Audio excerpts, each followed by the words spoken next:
अस्सलाम वालेकुम नाज़रीन, मैं हूँ आपकी मेज़बान अक्सर सलीम। तो आज का जो व्लॉग है वो बहुत ही हैरान कुन व्लॉग होने वाला है, क्योंकि जितने भी व्लॉग मैंने आज तक किए और ख़बरें पढ़ी हैं उनमें से ये कुछ चीज़ें जो हैं मुख्तलिफ हैं, अलग सी चीज़ है। एक ख़ातून को ऑनलाइन हरासा किया जाता है। ख़ातून काफ़ी परेशान थी कि ये हरासा करने वाला कौन है। ना ही उसने कभी घर से बाहर गई, ना ही उसने कभी किसी को फ़ोन नंबर दिया, ना ही कोई उसने कभी दोस्त बनाया। तो उसके लिए बहुत ही परेशानी का बाइस था कि ये मेरा फ़ोन नंबर बाहर गया कैसे। आखिरकार वो बंदा है कौन जो उसको वीडियोस भेज रहा है, तस्वीरें भेज रहा है, वॉइस नोट भेज रहा है और कॉल्स करके मुसलसल तंग कर रहा है, ब्लैकमेल कर रहा है कि मैंने तुम्हारी वीडियोस वायरल करनी है, पिक्चर्स वायरल करनी है। ऐसा कौन सा बंदा था जिसके पास उसकी तस्वीरें गई, उसके पास उसकी वीडियोस गई। ये वाक़या पेशावर का है, पेशावर की खातून है वो।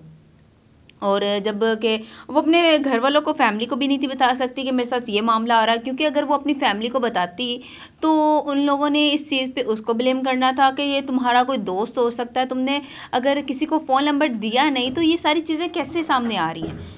तो ख़ातून का मौक़िफ़ ये है कि उसका कहना ये है कि जब मैं थक हार कर परेशान होकर इस बंदे के मैसेजेस से, तो मैंने अपनी एक दोस्त से मशवरा किया। उससे मैंने पूछा कि बहन, ये मेरे साथ चीज़ें हो रही हैं तो इसका हल कैसे निकाला जा सकता है।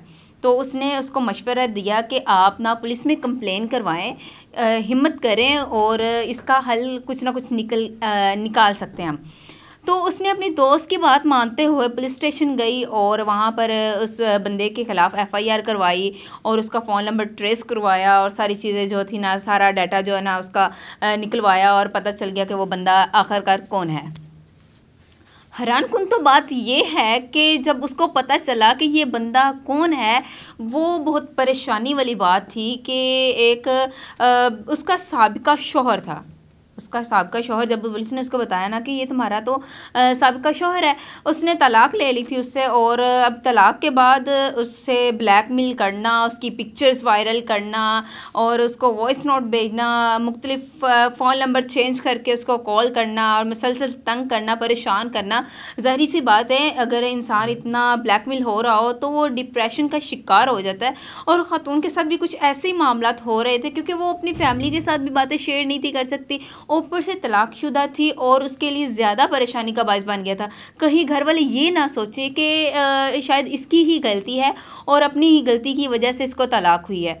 बाज़ औक़ात हमारा माशरा ही कुछ ऐसा है कि जब बेटियों को तलाक होती है, खुदारा अल्लाह किसी की भी बेटी के साथ ऐसा ना हो, तो अगर उसके साथ फिर बाद में ऐसा कुछ वाक़या हो जाए कि उसको ब्लैकमेलिंग वाला कोई सीन हो, तो घर वाले, बाहर वाले ये उसी ब्लेम करते हैं कि भाई ये आप ही की गलती, आप ही का किसी के साथ रिलेशन होगा, आपका ही किसी के साथ तल्लक होगा, तभी ये सारी चीज़ें सामने आ रही हैं।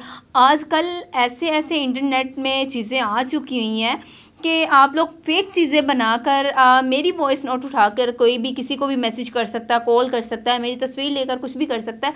एक बात बता रही हूँ, नेट का दौर इतना फास्ट है कि आपकी कोई भी एक्टिविटीज़ उठाकर कोई भी कुछ भी कर सकता है।